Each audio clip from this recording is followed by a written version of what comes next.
issues first of all, and then we'll move on to talk about the project and about this contract in particular. So you'll probably see on your screens we are recording this session, and that recording will be made available. So just be aware that the recording is going on at the moment. So the event's being held in Microsoft Teams. The presenters, which is myself and Melissa primarily, have voice functionality. At the moment, the rest of you are muted and you're unable to speak. You can see, participate in what's going on. And if you look on your screens, there's the Q&A function, which is the little speech bubble at the top of your screens. You can use that to raise queries, ask questions.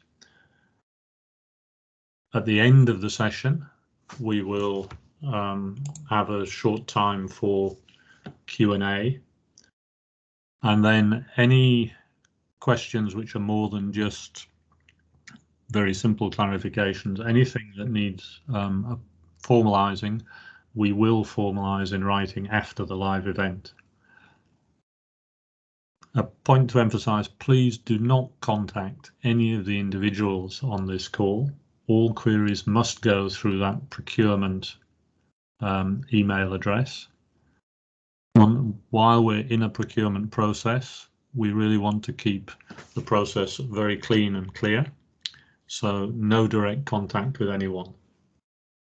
In terms of the presentation, ultimately the request for proposal document as it stands is the formal document. The presentation is really to try and help you get your head around that document and to bring up any issues.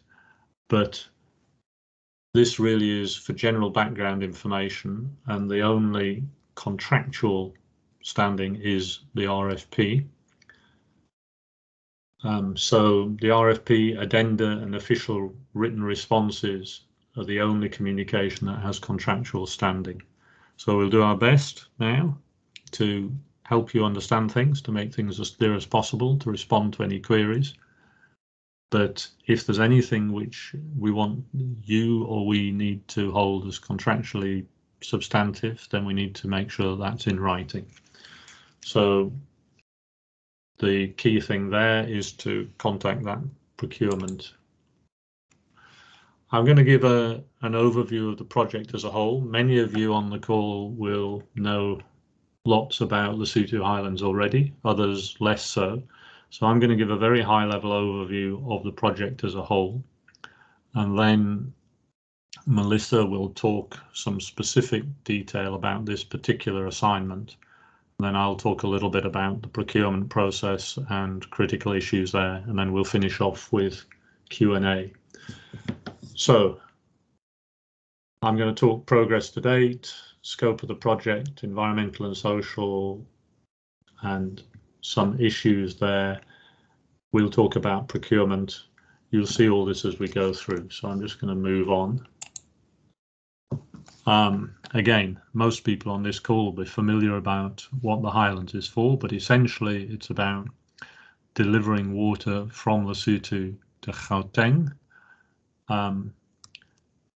It stems right back to the treaty in 1986, and phase 1 was developed on the back of that. Phase 2 agreement from August 2011, and we're in the process of developing phase 2. I see a hand. If you want to raise an issue, then just put something in the Q&A, and yeah, I see someone's struggling with sound. I'm going to carry on and assume that that's your system, unless one of my team can tell me that the sound has gone. But otherwise, I'm assuming that If you're multi-screening, sometimes the connections cancel your sound, so check your own settings on your machine. So I'm going to carry on with the presentation unless one of my team tells me that I'm silent.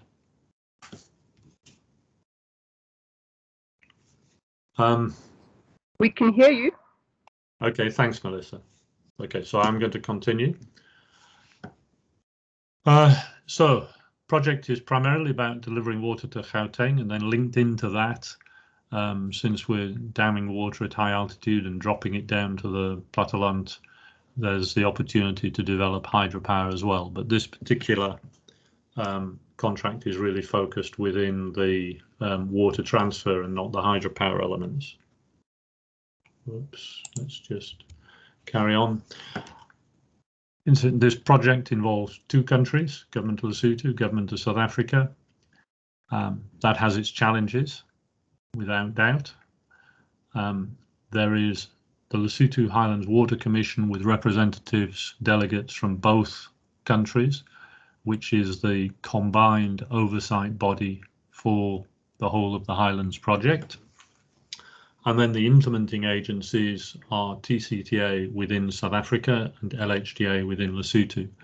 At the moment, the physical activity is all within Lesotho, so the real focus is LHDA, but TCTA has a secondary function of arranging finance on behalf of the Government of South Africa, who's paying for the water transfer. So that on this stage of the project, that's the main involvement from TCTA. Again, our focus is primarily within LHDA. So we have the Commission, and then going down here, we have LHDA with the Board of Directors. There's a special technical subcommittee of advisors to the board, specifically for Phase 2. LHDA with its management and structures, and within that, there's the Project Management Unit, which several on the call are part of that PMU, Project Management Unit. The PMU has gone through a procurement process and appointed a very substantial number of consulting organizations. In turn, those consultants have done designs and contract procurement for contractors who are contracted back to LHDA. And then we have a variety of other stakeholders interacting here. We've got panels of experts for review on both technical, engineering and environmental sides. So it's quite a large hierarchical structure. By the time you get down to contractors, we've got many construction contracts, as we'll see, a fair number of consultants, and then all feeding in through this PMU. So what is the project? Again, many of you will be familiar with this.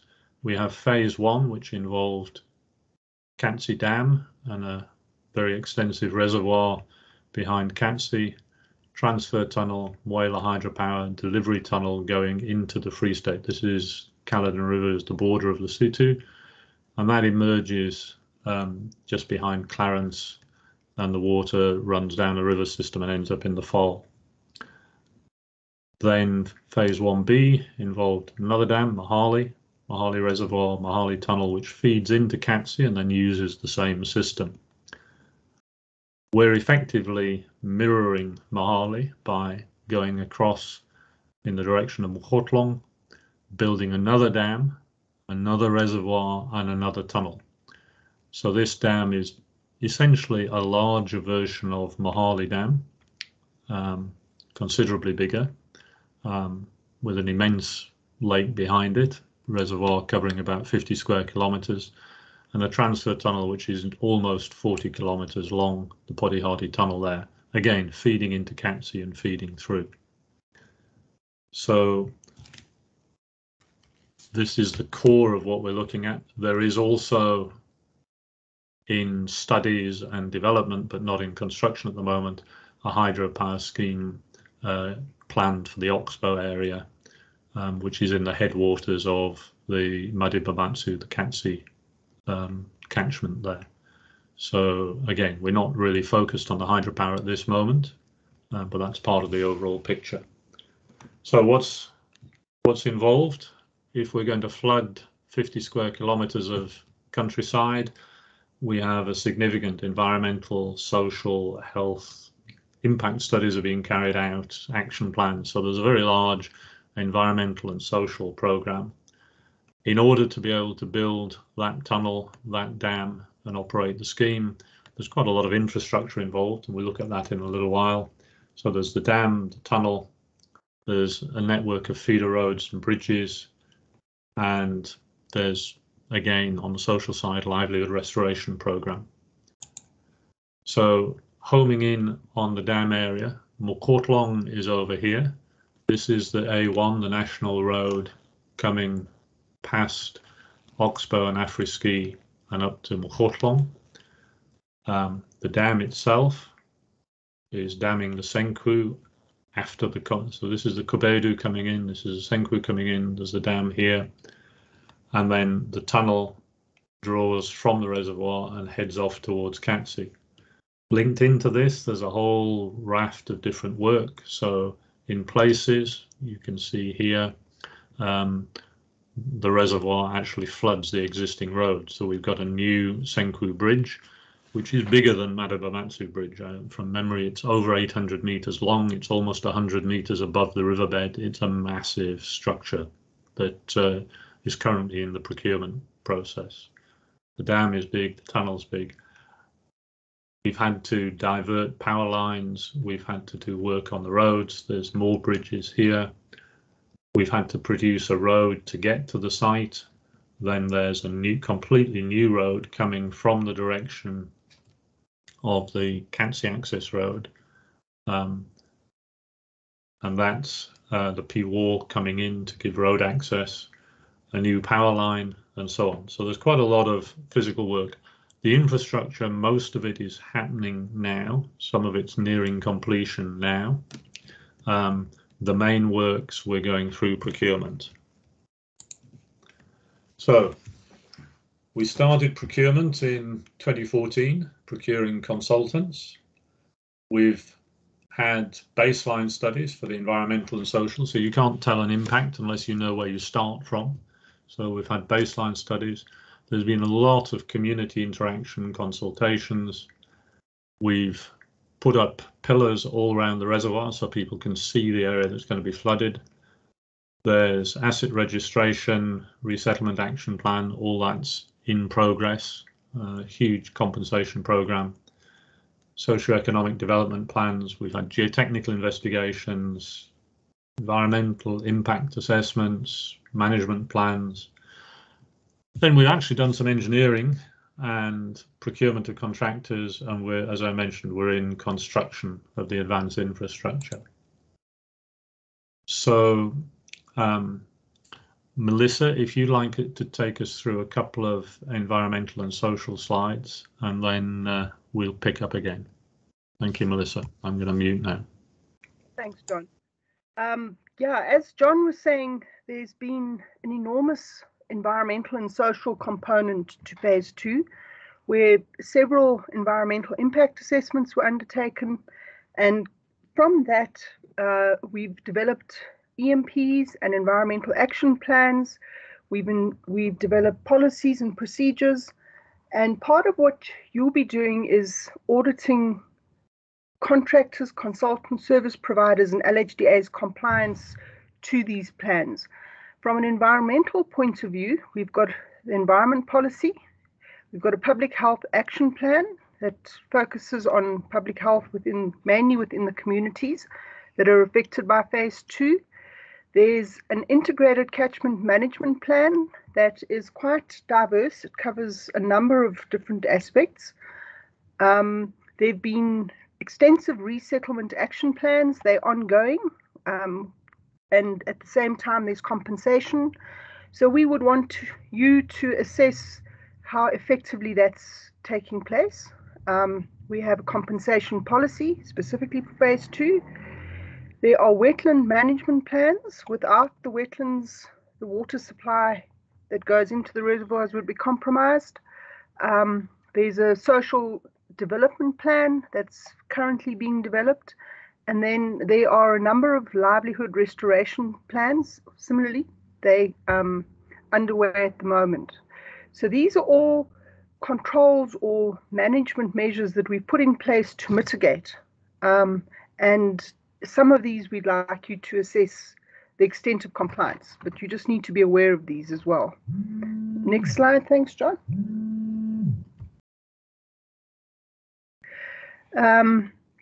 We're working in a rural community up in the Highlands, and communicating with these communities has to be done correctly. There's an LHDA communication protocol. There is the Purihari Field Operations Branch. It's a specific management branch of LHDA up in the project area. It's run by the branch manager, who has a lot of experience and has been working with the communities. Any meetings with these communities has to be by prior arrangement. You do not arrive and start talking to the chief, but the successful consultant will brief you on that. We've also established management structures, which we refer to as area liaison committees, and they're made up of a range of different stakeholders: community members, political figures, traditional leadership leaders.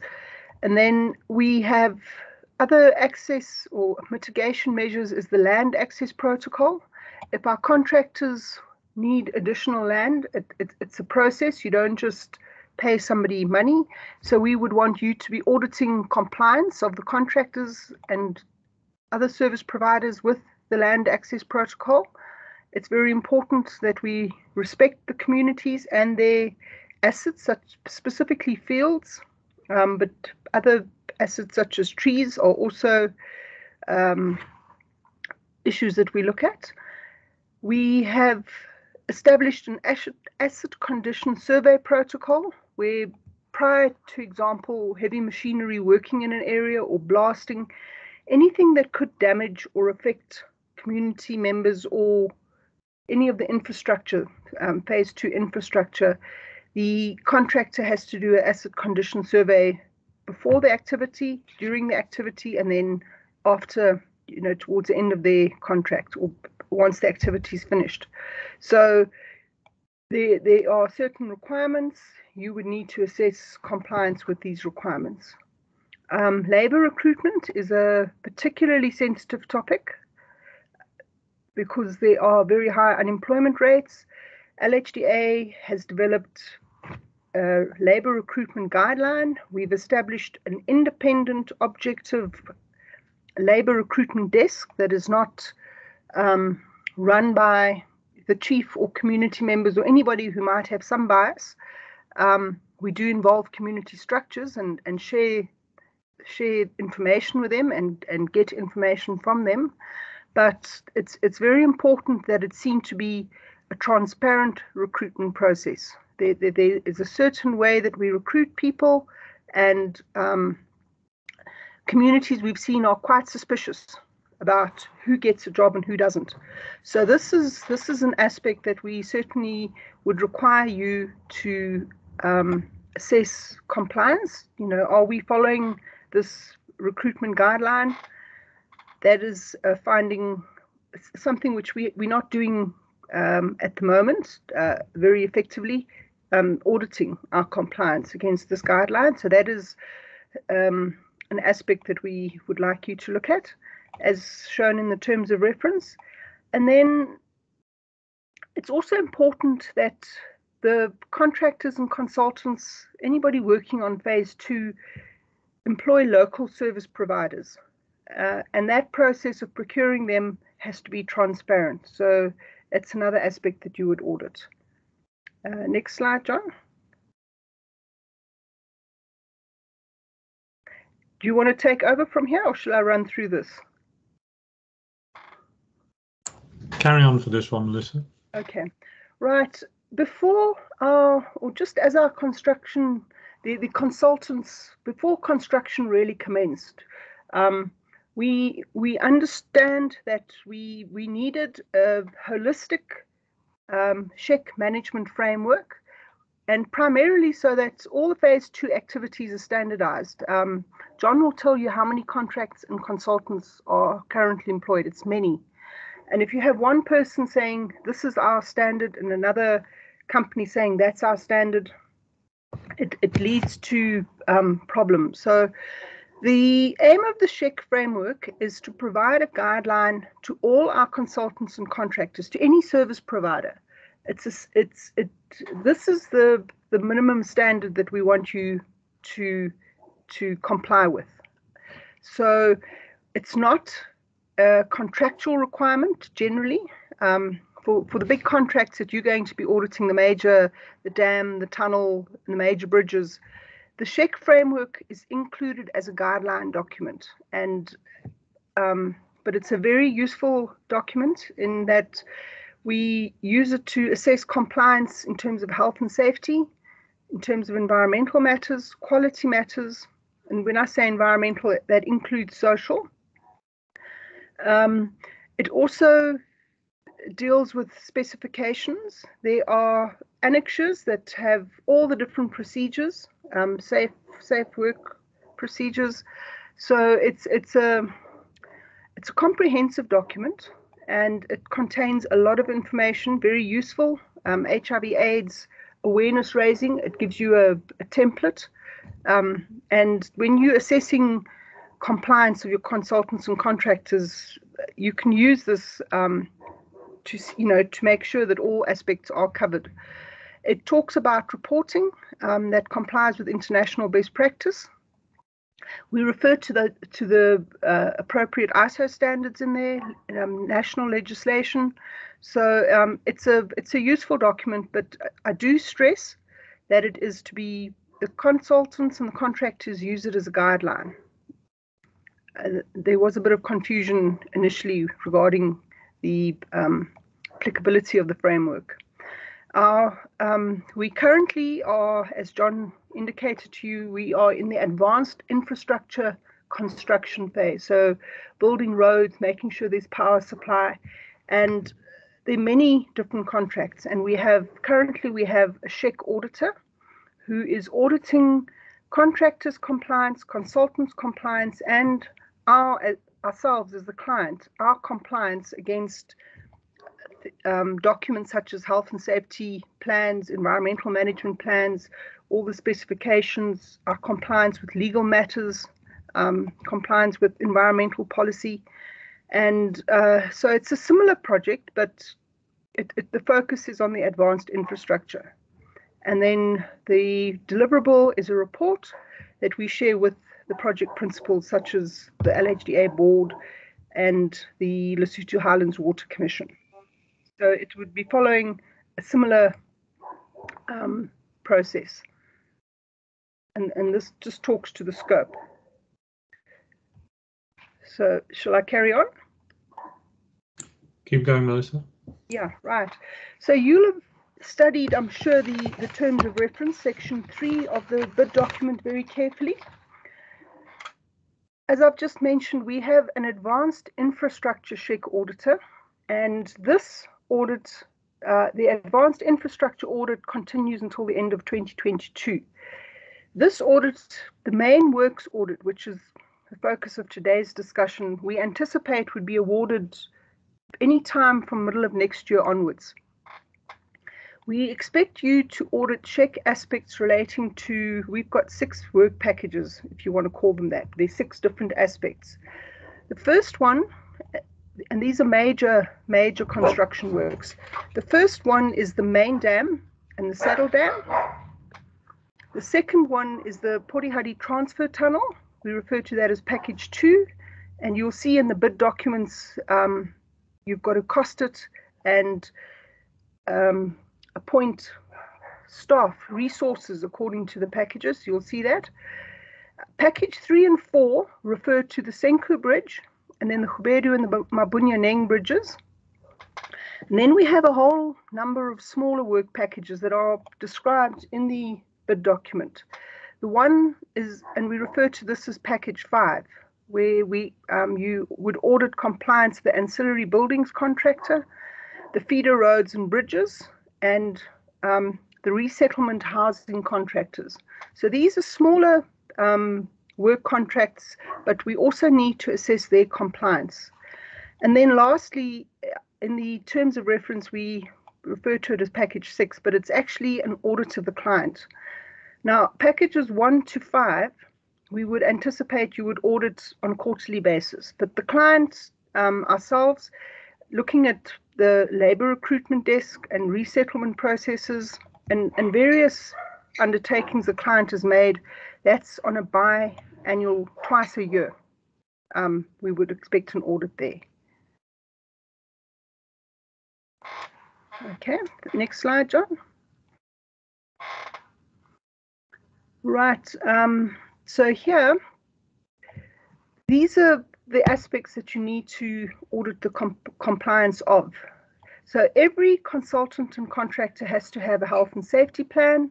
There are procedures that are being drawn up and approved by the engineers, and then there are specifications. They're contractual documents.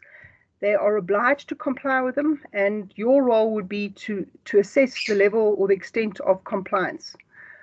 There's a contract quality plan and related documents. There are EMPs, records of decision, specifications, and then similarly there are a number of resettlement processes, boxes that need to be ticked. And we're not asking you to become a RAP auditor because that's quite a specialist field, but we do want to have an idea of the extent to which ourselves as the client are complying with resettlement processes. So you'll see there's a specialist person we require there. And as I mentioned earlier on, legislation, look at compliance of applicable national legislation, and then all our protocols, procedures, policies, guidelines, and then the SHEC management framework. These are outlined in section 3 in the scope of works. They're listed. It's not if we might have missed one or two, but the successful bidder, we will give you a list of all the documents that we've prepared for phase 2. And then, as I said, the major and the minor components, those from 1 to 5, we require quarterly audits. So it means you come once every 3 months. And then the client would be on a 6-monthly basis.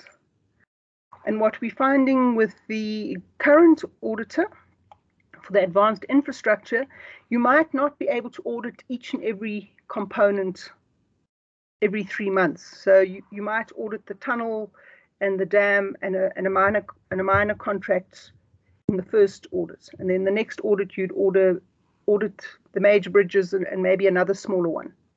So, yeah, so I think that's the slide. Thank you.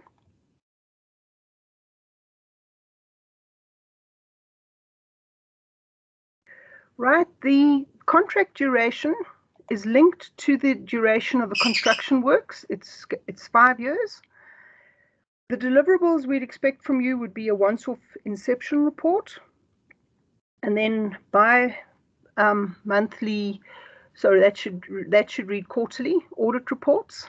You know, every time you do an audit, we'd expect an audit report. So just note that should be quarterly. And the audit report needs an executive summary, the main body of the report, and then annexures. And then there's a project management component. So your team leader or your project manager would need to prepare bi-monthly progress reports. So just stating this is what we've done, this is where we are, this is the budget, just typical project management aspects. And then there's what we call a contract status report, which we will explain very carefully to the successful bidder. But that we need these reports on a bi-monthly basis, and we use them to report to our principals.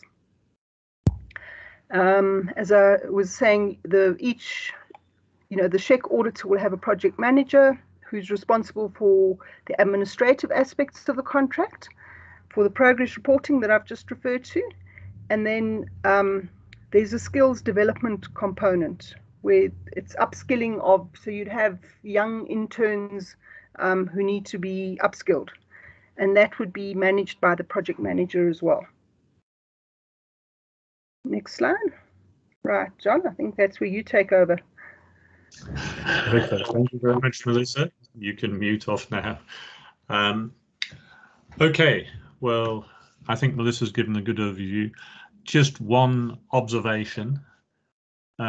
This is an audit function. As you've seen, this is an enormous project. Every tier in the project has duties and responsibilities.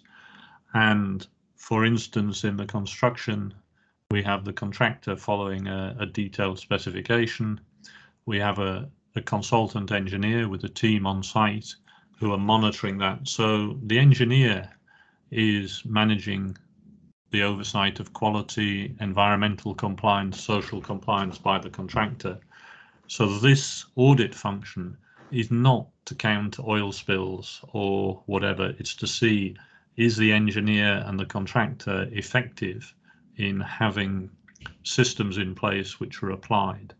So this is not an inspection role, it's an auditing function to make sure that everyone has the right systems and is using them, rather than, as I say, doing detailed safety inspections or environmental inspections. Those inform, and they'll certainly be part of a site visit, but they're not the main driver.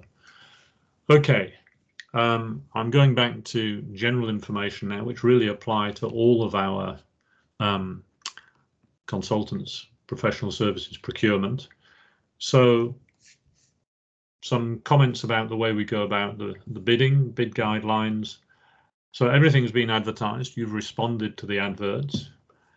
Just to emphasize and re-emphasize, it's a rather bulky document that there are detailed instructions to bidders. Read them and follow them. Use the templates provided for submittals. So we've given you templates, and the reason that we've given you templates is that we want you to use them. We've included on those templates the information we want. We've not put in there the information we don't want. And it's quite a conscious thing. And I know it's a hassle from your point of view to reformat CVs into the format we want. But from the client's point of view, first of all, it's a lot easier to read. And secondly, it makes clear to us where you're hiding information. So I've had CVs presented which just miss out critical information because you don't want to tell us that someone is actually 97 years old, for example, or whatever it might be the case. So use our templates, use our formats, respond in that way. The first stage is a quality-based evaluation. There's a pass level of 70. The marking is detailed how we go about that. And that's a minimum pass level. If you don't pass the quality assessment, then we don't even look at your price. So it's a 2-envelope process, and the lowest price is not guaranteed to win. In fact, frequently, I'd say commonly, the lowest price does not win. We will not accept late bids. Look on the website for general information about our process. Okay. Again, some of you will have heard this before, maybe many times, but it's something we have to emphasize. Phase 1, I would say, was technically extremely successful, particularly in terms of engineering and construction. There's some major infrastructure built very effectively, but there was an issue on phase 1 of corruption, which in the end involved court cases, jail sentences, fines, multi-million-dollar fines for some of the organizations involved, blacklisting by major international companies blacklisted by the World Bank and other funding agencies. So it all got very unpleasant.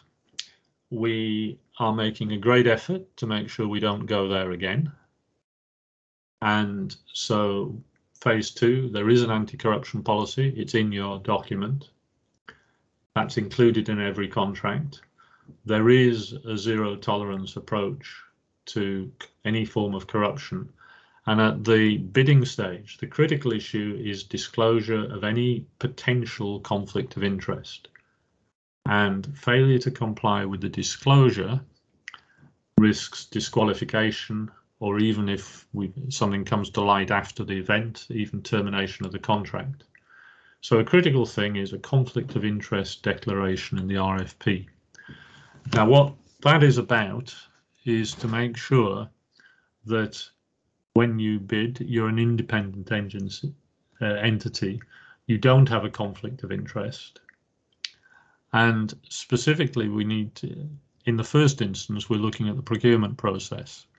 So for this particular procurement process, the issue is really about, does your organization have pre-existing links with LHDA, the PMU, people who are going to be evaluating?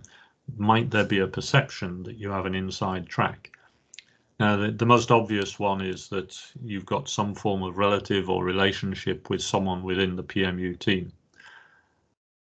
The reality of working in an industry is that if you're any good, you know people. If you're any good, you've worked with people. So we continually find links and connections. That is not disqualifying you. What we want you to do is declare that I have a relative here. I have a contract with here. And what we can then do is that in the procurement process, we can ensure that those links are in the open and they do not affect the procurement. So I mean, at the most simple of levels, if I don't know, the managing director of one of the bidders has a close relative who's within the PMU, it is very, very easy to make sure that that close relative is nothing to do with the evaluation process. Problem solved. It is a horrendous problem if that comes out into the open after the event and that close relative has been involved in some way, and then there are accusations of bias and corruption. So if you declare something, we can manage it. If you don't declare something, it becomes a major problem, and that's why it ends up risking disqualification. So please, just look at that conflict of interest declaration and make sure that you follow through on that. Further down the line, okay, there is a potential issue with the engineers involved, with the contractors involved. You don't know who the contractors are now because we don't know, because we're going through a procurement process. But we will just have to, again, manage those issues as we go forward. So if it turns out that the auditor is employed by one of those other organizations already in some other role, then we'd have to look at how we were going to manage that. And again, it's a question of knowing about it and managing it. It's not an automatic disqualification. So look in the document, look at what's expected, but understand the issue that we are trying to preempt problems, not create them. So there is, in effect, in law, the Phase 2 agreement lays down some broad principles about procurement. And the first one of those, good procurement practice, competitiveness, transparency, cost effectiveness, quality. There is a preferential order in the procurement, so there's a priority given to participation from Lesotho, then South Africa, then the region, and then anyone else. And built into the document is a slightly complicated system of preference margins to encourage capacity building and economic growth. So in the infrastructure work, which doesn't directly affect us, there's a target of a 50-50 share. Within this contract, you will see in the documents the evaluation procedures look at preference scoring. So we talked about the 70 points for the technical. When we get down the line, we look at price and we look at preference. So if I go into looking at the documents, so your RFP has instructions to bidders. Yeah, section 1 is just the letter of invitation. Section 2, standard instructions, and then section 2B is the particulars. The thing you have to study most carefully initially is the scope of work in the terms of reference. Then we provide you with a whole lot of standard forms for the technical proposal. We want to know what your organization is, your structure, your methodology, your people, your resourcing, your planning. So use those forms, and with that we can see what it is that you're offering us. Financial proposal, which must be kept separate. That's the pricing. So effectively a priced version of Section 4. I've mentioned the anti-corruption policy. Section 7 is the evaluation criteria, which we've mentioned, and you need to look at that, and if any of it's confusing, come back and ask questions. Section 8 has the conditions of contract forms, and Section 9 just some tax requirement information. So the evaluation process. Step 1, have you administratively comply? So if you haven't given us what we asked for, then you may well fall at the first hurdle. Obviously, if there's just the odd pro forma missing some certificate or other, we may well try and clarify that. But if you've missed out your resourcing schedule, then you'd effectively be rebidding if we allowed you to give that at a later stage. So just make sure you've given us everything we ask for. Then there's the quality evaluation, and at the bottom of the slide there, everything we look at, we just use a sliding scale point score, whether it's a CV or a methodology or whatever. We just use those guidelines to do a sliding scale point score. And you'll note 70% equates to being better than adequate. 70% will be 3.5 points on average out of 5. So you have to be aiming to be good or outstanding in most of your responses for us to even consider you. And we've been running this system now for a good number of years. And our experience is anyone who is completely marginal on that 70%, when it comes to actually doing the job, we usually wish that we'd appointed someone else. So that's the basis, and that's how it works. So we go through the administrative compliance, we go through the quality evaluation. If you pass that, then we look at your financial proposal and we look at price and preference. And just to emphasize again, if you fail step 1 and 2, we won't even look at your financial proposal. Look at the instructions to bidders. This pre-bid meeting. Okay, there's a statement confirming your attendance. Obviously, we've got a record of who's attended now. It will be online, so for others who view the meeting, we just need that statement to confirm that you've viewed the briefing. Again, to emphasize, keep the technical and the financial separate. And there is a temptation to have a whole lot of financial information on the side of your technical. So you do your resourcing and you put your financial stuff in there. If we have all that financial information, you've effectively given us your financial bid and you're going to disqualify yourself. So just be very, very careful about how you put that information together. Submission, closing date in February, the Lesotho Bank Tower. It's on a CD and a sealed envelope. Obviously, that's 2 CDs because it's separate technical and financial. We won't accept anything late.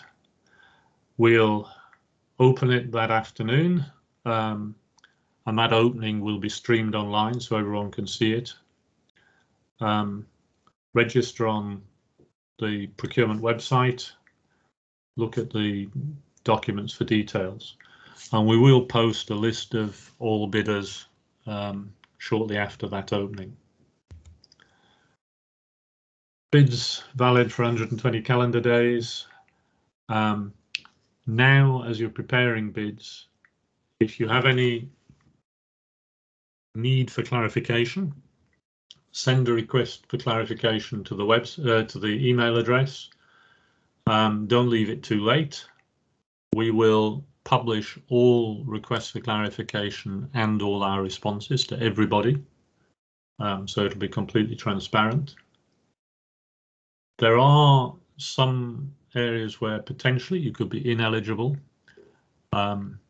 for argument's sake, if you're on a government blacklist as being a banned organisation, then we're not going to look at you. But generally, it's very, very rare that those are serious issues. There are grounds for disqualification. Just read the document. You can team as you see fit, but make sure that each team is freestanding and not overlapping. If one person appears in multiple bids, then it compromises the whole process, and there's a risk that all bids will be disqualified. So if you're bringing in a freelance specialist, just make sure that he's not playing a game and backing 6 horses at once. So that's down to you, but obviously we see all the bids, and it has caused serious problems on very major contracts where individuals have appeared in multiple bids. So just be careful about that one. The price adjustment is just standard escalation inflation formula. So back again, some of this is hammering the same drum. Comply with the forms, follow the instructions, make sure the submission is signed by an authorized representative. Again, look at the guidelines. Key staff, they need to be available. They need to sign up that they're available and make sure they only appear in one proposal. Again, I have seen tenders where it's quite obvious that someone has pulled the CV out of a drawer and the individual, I have found out, didn't even know that they were in the bid. That's unwise, to put it politely. So just make sure that your key staff are available. As was mentioned, it's not going to be tomorrow, but during the course of next year, we'd hope to award this contract, and then it runs for 5 years, and make sure that they only appear in the one proposal. And again, we'll post the information on the website once we've made the award. Q&A. As mentioned, we'll respond formally, and when we give verbal answers now to any questions now, they'll be given in good faith, but only written statements can be taken as binding. And I think with that, what I'm going to do is open this for Q&A. I'm just trying to see. So if anyone does have questions they'd like to raise now, you're welcome to put them on the chat. We'll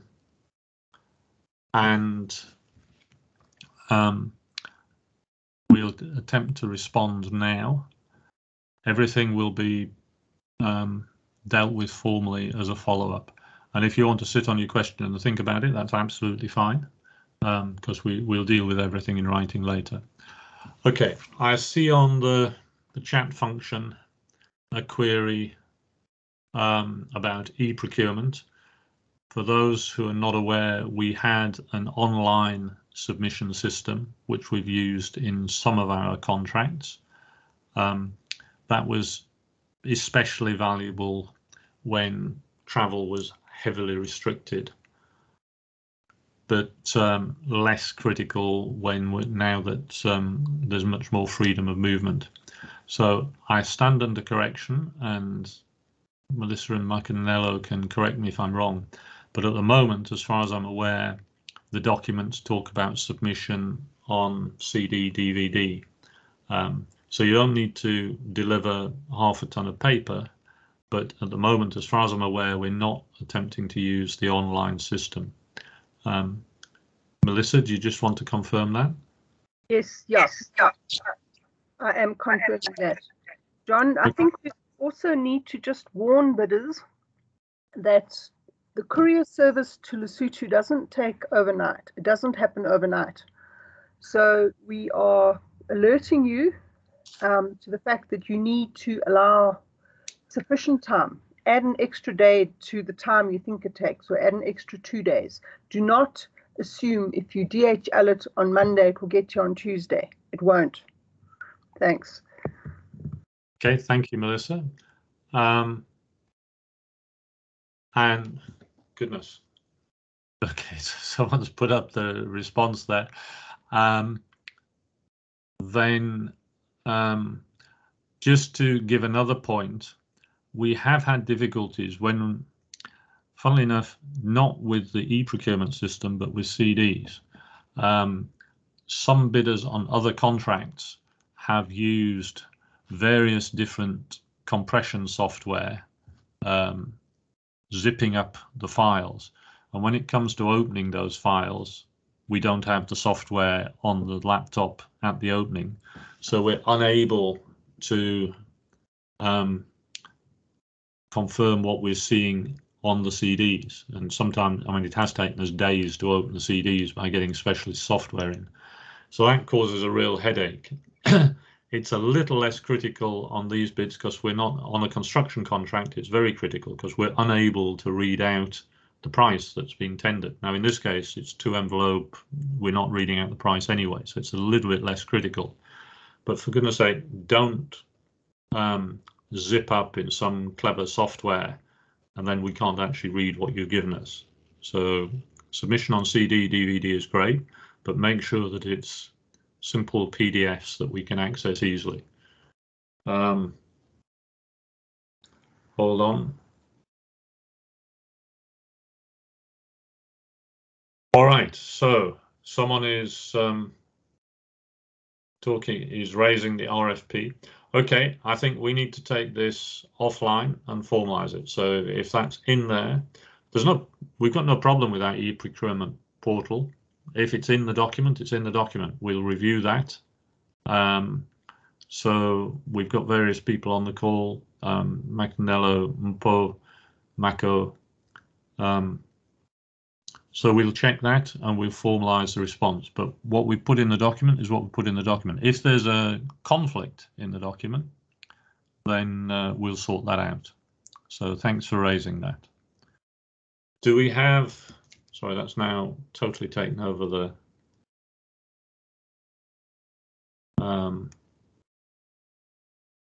okay, do we have any further queries? Anything else someone wants to flag?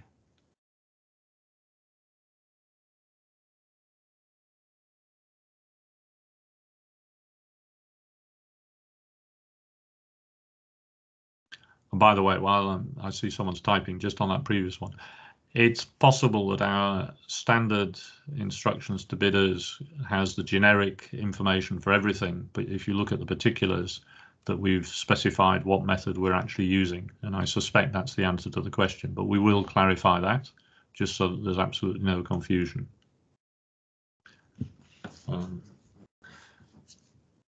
Just wait and see what's coming through on the typing.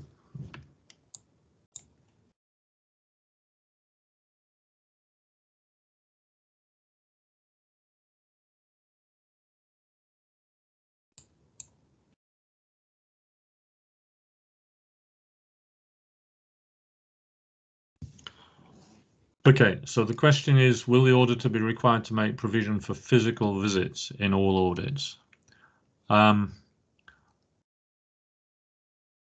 We'll probably give a nuanced answer in writing, but to give a high-level simple response, I think most audits are going to involve physical visits, but some of the auditing will be possible without the physical visit.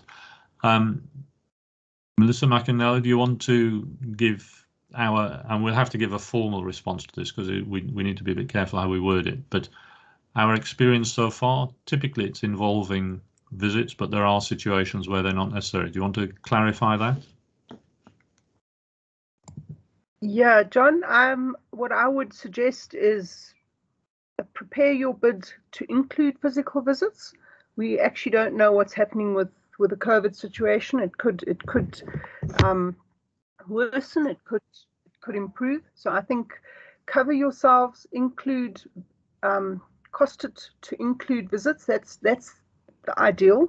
And if we need to do the audits remotely, then then you just don't bill us for the disbursement costs. But I would recommend that they do include costs to cover travel and on-site visits, on-site audits. Okay, thanks, Melissa. I think we do need to formalise that. So what we're saying is that we had to make allowances during lockdown periods. That's less than ideal. So the physical visits will be far preferable. So we will formalise that we expect that to be part of the basis of your proposal. And if it changes, then that will be dealt with. But what we don't want is half of you cutting your apparent costs by ignoring something and the other half in good faith putting in the full cost. So we will clarify that formally. What would the man months required by the key experts be during the project duration?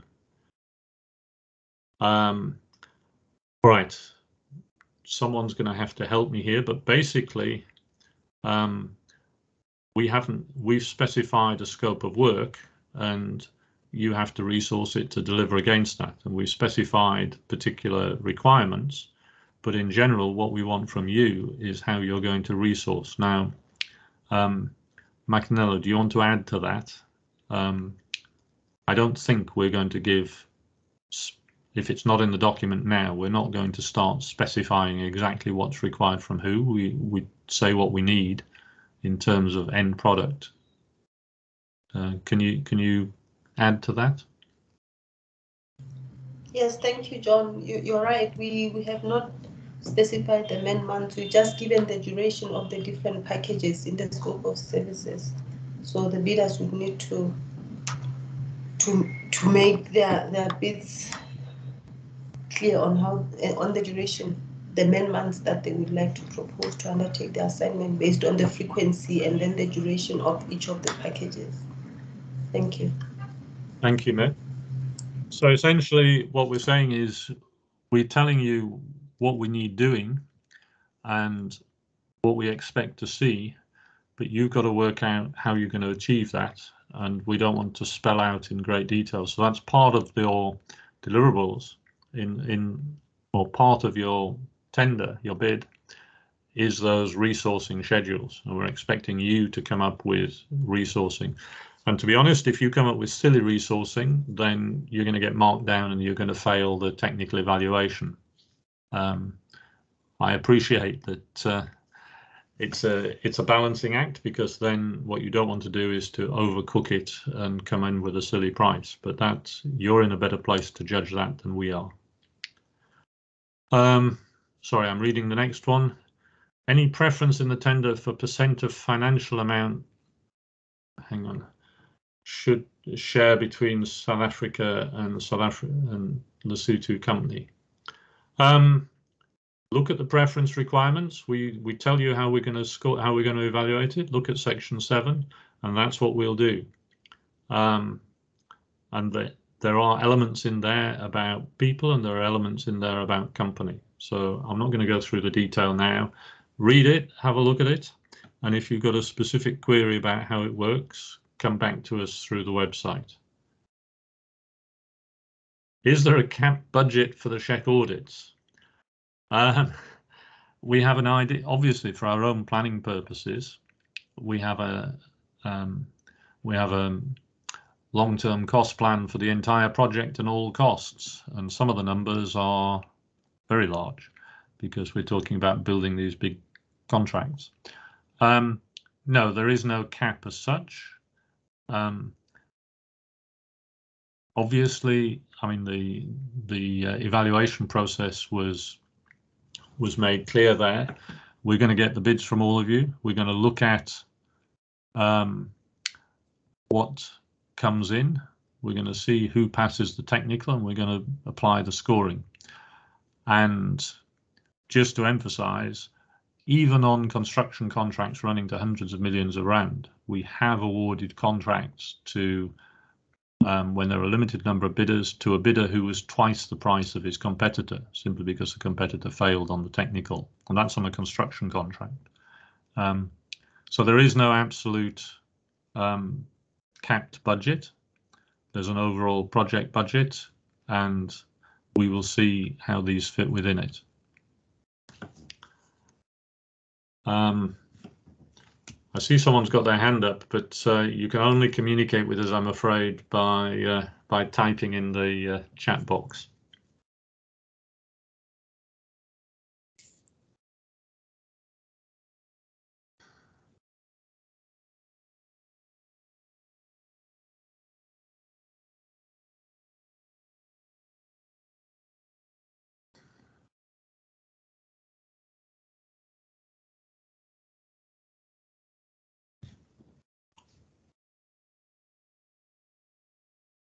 Now, someone was typing, but I'm not seeing a message coming through.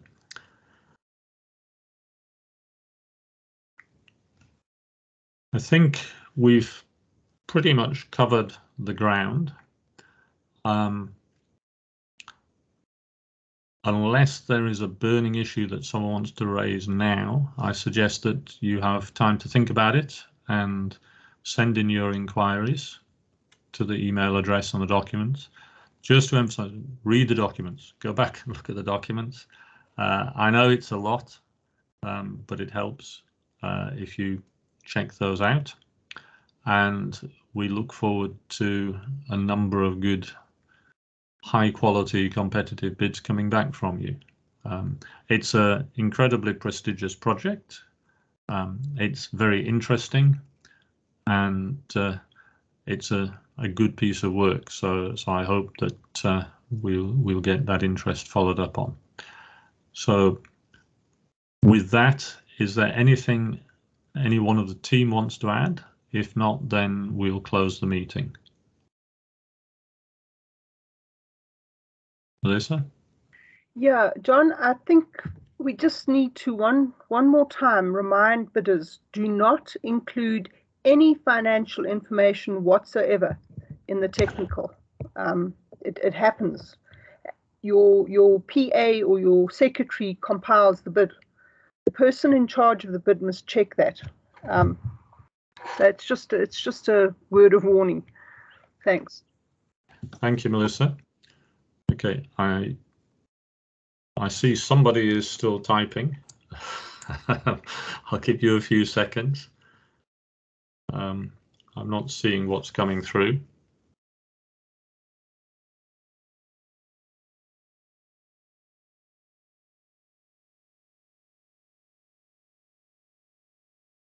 Goodness, this is taking a little time.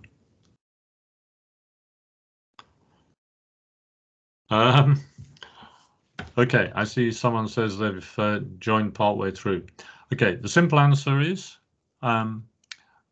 we've recorded this session. We will be posting it on the website. It'll take a couple of days probably. Go through it. Your proposal includes a declaration that you have either attended or you have viewed the whole presentation. And if that's part of your proposal, then you tick the box and you can move on. So I think, yeah, it isn't going to be today, but shortly we'll put this on the website and then you'll be able to access it. So it's not the end of the world. Okay, with that, everybody, ladies and gentlemen, thank you very much for your time. I'm going to close the session now, and thank you very much to Edwin for managing the process, for Melissa and Mimaka and Nello for contributing, for all those who've attended. So thank you very much, and I'm now closing the session. Goodbye.